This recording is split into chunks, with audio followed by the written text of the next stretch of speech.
আসসালামু আলাইকুম। iOS 26 বেটা 2 আপডেট এসেছে প্রায় ৩ দিন হয়ে গিয়েছে। এই ৩ দিন আমি অনেকভাবে আমার ফোনটাকে ইউজ করে দেখার চেষ্টা করেছি। এই আপডেটটি করার পর আমাদের ফোনে কোন রকম প্রবলেম দেখা দেয় কিনা। আমাদের ফোনের ব্যাটারি জিনিস আগে থেকে বেড়েছে কিনা, ব্যাটারি হেলথ ড্রপ করেছে কিনা, পারফরম্যান্সে কোন রকম ঘাটতি আছে কিনা সবকিছুই আমি সুন্দর মতন টেস্ট করে দেখে নিয়েছি। এবং যে ফলটা আমি পেয়েছি সেটাই আজকে আপনাদের সাথে শেয়ার করব।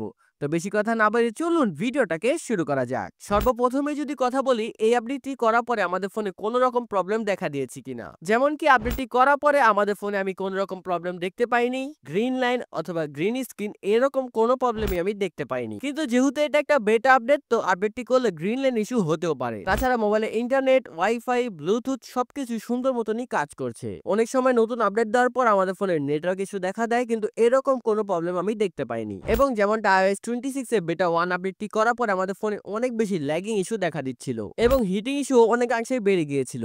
কিন্তু এই আপডেটটি করার পরে আমি এরকম কোনো প্রবলেম দেখতে পাইনি। আমাদের ফোনটা অনেক বেশি স্মুথ কাজ করছে এবং কোনো রকম ল্যাগিং ইস্যু একেবারেই নেই, আর হিটিং ইস্যু একেবারে নাই বললেই চলে। আর যদি কথা বলি এই আপডেটটি করার পরে আমাদের ফোনে ব্যাটারি জিনিস আগে থেকে বেড়েছে কিনা, তো যেমন কি এই 3 দিন আমি আপডেটটাকে ইউজ করে বুঝতে পারলাম এই আপডেটটি করার পর আমাদের ফোনে ব্যাটারি ইস্যু কিছুটা বেড়ে গিয়েছে। আপনারা অনেক জায়গায় ভিডিও দেখতে পারেন, তারা বলতে পারে ব্যাটারি ইস্যু বাড়ে নেই, কিন্তু আমি নিজের এক্সপিরিয়েন্স থেকে বলছি, আমি যখন আমার ফোনটাকে ব্যবহার করেছি আমার মনে হয়েছে আগের থেকে ব্যাটারি ইস্যু কিছুটা বেড়ে গিয়েছে। কিন্তু আপডেটের স্টেবল ভার্সনে এইরকম ব্যাটারি ইস্যু হবে কিনা এটা বলা যায় না, কারণ এখনো কয়েকটা বেটা আপডেট আসা বাকি আছে এবং ওই বেটা আপডেট গুলোতে আরো অনেক কিছুই চেঞ্জেস হতে পারে। আর যদি কথা বলি আপডেটটির কারণে আমাদের ফোনে ব্যাটারি হেলথ ড্রপ করেছে কিনা, তো কোনো রকম এই ব্যাটারি হেলথ আমার ফোনে ড্রপ করে নেই, একেবারে আগের মতনই আছে। তাছাড়া এই আপডেটটি করার পরে আমাদের ফোনটা আগের থেকে অনেক বেশি স্মুথ হয়ে গিয়েছে, যে জিনিসটা আমার কাছে সব থেকে বেশি ভালো লেগেছে। অনেকে আমাকে প্রশ্ন করে থাকে, ভাইয়া আমরা তো এই আপডেটটি এখন পর্যন্ত পাইনি, তাহলে আমরা কি করব? তো তাদের উদ্দেশ্যে বলছি, বেটা আপডেট গুলো স্টেবল আপডেটের মতো দেওয়া যায় না। বেটা আপডেটটা দিতে গেলে একটু ঝামেলার মধ্যে পড়তে হয় এবং আপডেটটি করার পরে আমাদের ফোনে অনেক রকম প্রবলেমও দেখা দিতে পারে। তো আমি রেকমেন্ড করব কখনোই আপনারা বেটা আপডেট গুলোকে করবেন না। যখন এটা স্টেবল ভার্সন লঞ্চ হবে আমি ইউজ করে অবশ্যই আপনাদের জানিয়ে দিব